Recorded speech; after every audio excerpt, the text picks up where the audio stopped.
مرتب خاموش شد انشالله. غریب بخیر و خوبی به سلامت خاموش شد.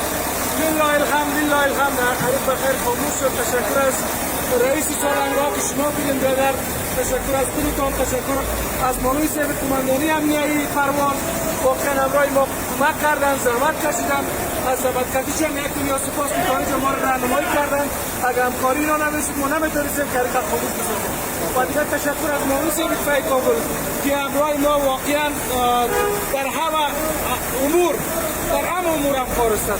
تشکر از یا هم تشکر از مسلک‌های عزیزم، از بیادرهایم که در اینجا همراه ما صادقانه کار کردن، زحمت کشیدن. از همه ایتان سپاس، یک دنیا سپاس. تشکر از خودتان بیادر که همراه ما صادقانه از رئیس سالنگاه آفیس بسیار زیاد از شما هم تشکر، از یا هم تشکر. مننه کرد ودان خانه آباد بیادرها تشکر بسیار زیاد از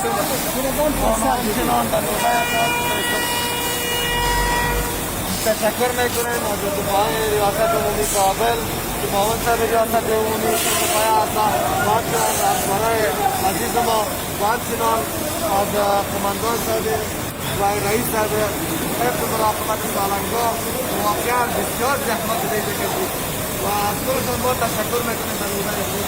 الله تبارک و تعالی اجر خدا تعالی شکر.